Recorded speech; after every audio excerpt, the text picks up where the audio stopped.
दोस्तों पार्ट 1 में आपने देखा कि रोहित का डेट टाइम था 3:17 और मिरर पे भी सिर्फ एक शब्द लिखा था, नेक्स्ट। पर असली हॉरर स्टोरी की कहानी अभी शुरू होती है, क्योंकि रोहित की कहानी वहीं खत्म नहीं होती। जिसको ये केस दिया जाता है वो रहता है इंस्पेक्टर अर्जुन। अर्जुन एकदम लोकल बंदा रहता है जो भूत ऊत पे विश्वास नहीं करता है। फिर वो एक दिन सोचता है इस घर में एक दिन मैं रुक के देखूंगा।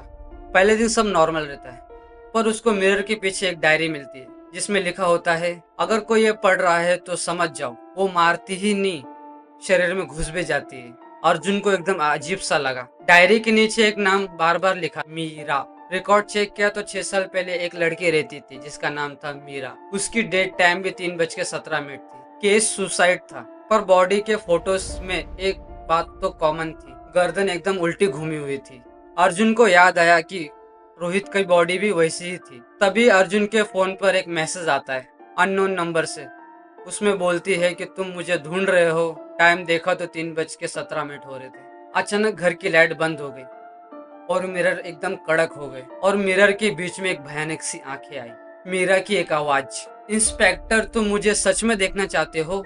उसका चेहरा रोहित के जैसा होते जा रहा था। जो भी मेरे घर आता है सबसे पहले मुझे देखता है और उसके बाद खुद को भूल जाता है। क्लॉक जोर से बोला, 3:17 हो चुके हैं और सुबह सुबह ही न्यूज़पेपर पे deadlines I. Inspector is found unconscious in hand in house. Doctor बोला मरीज एकदम कोमा में है। पर नर्स ने एक चीज नोटिस की, अर्जुन सोया हुआ था। जैसे रोहित की डेथ हुई थी वैसे उसकी डेथ भी हुई। और मीरा खड़ी थी मुस्कुराते हुए, धीरे से बोली, अगला तुम नहीं हो, तुम्हारे सपनों में मैं आऊंगी। स्क्रीन ब्लैक होता है और टेक्स्ट लिख के आता है, पार्ट 3 कमिंग सुन। तुम्हें लगता है सिर्फ एक कहानी थी, इसलिए आज रात 3:17 पे अपने आप को मिरर में देखना।